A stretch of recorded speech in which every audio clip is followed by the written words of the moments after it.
ሰላም። አጥንት መሳሳት ሲባል ሰምተው ያውቃሉ? ዶክተር ገለታው እባላለሁ። በአጥንት ሕክምና ሰብ ስፔሻሊስት የመገጣጠሚያ ቀየራ ላይ ስራ እሰራለሁ። በአዲስ አበባ ዩኒቨርሲቲ በጥቁር አንበሳና በላንሴት አጠቃላይ ሆስፒታል እያገለገልኩ እገኛለሁ። የአጥንት መሳሳት ምንድን ነው? ወይም በእንግሊዝኛው አጠራር ኦስቲዮፖሮሲስ ይባላል። የአጥንት መሳሳት ተፈጥሯዊ የሆነው አጥንታችን ጥንካሬውን ሲያጣ አጥንት ሳሳ እንላለን። የአጥንት ተፈጥሮ ከተወለድንበት ቀን ጀምሮ እስከ 20ዎቹ 24-25 ዓመት እስከምንደርስ ድረስ እየጠነከረ ይሄዳል። በጊዜ ሂደት እየጠነከረ ጥንካሬውን ያገኛል። ከዚያ በኋላ ፕላቶ አደረገ ይባላል። ከ24-25 ዓመታችን በኋላ በህይወታችን ዘመን እስካለን ድረስ እንደ እንቅስቃሴያችን ሁኔታ ለተወሰኑ ዓመታት ጠንካራ ሆኖ ይቆያል።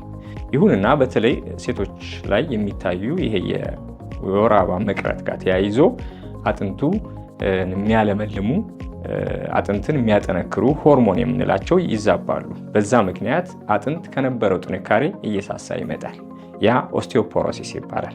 አብዛኛውን ጊዜ የምንሰማው ግን ከሴቶች ጋር ሊሆን ይችላል ማለት ነው። ከሴቶች ጋር የወር አበባ ሲቆም አጥንት መጀመሪያ አካባቢ ላይ ሊቀንስ ይችላል፣ ወይም አንዳንድ ሰዎች ላይ ሁለተኛ ደረጃ ላይ ለተወሰነ ዓመታት በኋላ አጥንቱ እየቀነሰ ሊመጣ ይችላል። ይህ የአጥንት መሳሳት ሊታከም ይችላል።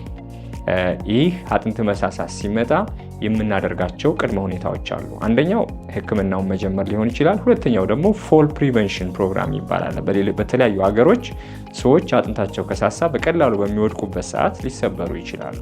ምክንያቱም የነበራቸው ጥንካሬ ስለማይኖር ማለት ነው። ስለዚህ እንዳይሰበሩ የመጀመሪያው ሕክምና መጀመር ሊያስፈልጋቸው ይችላል። ሕክምናው ከተጀመረ በመድኃኒቶች ሊስተካከል ስለሚችል አብዛኞቹ ሰዎች ወደ ነበሩበት እንቅስቃሴ ተመልሰው ይመጣሉ ማለት ነው።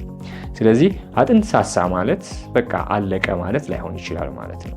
ሕክምናው ከተደረገ እንቅስቃሴያችን ከተመለሰ አጥንት ወደ ነበረበት እንኳን ባይመለስ ጥንካሬውን ይዞ ለቀን ከቀን ህይወታችን ጥሩ ነገር አድርጎልን ልንንቀሳቀስ እንችላለን ማለት ነው።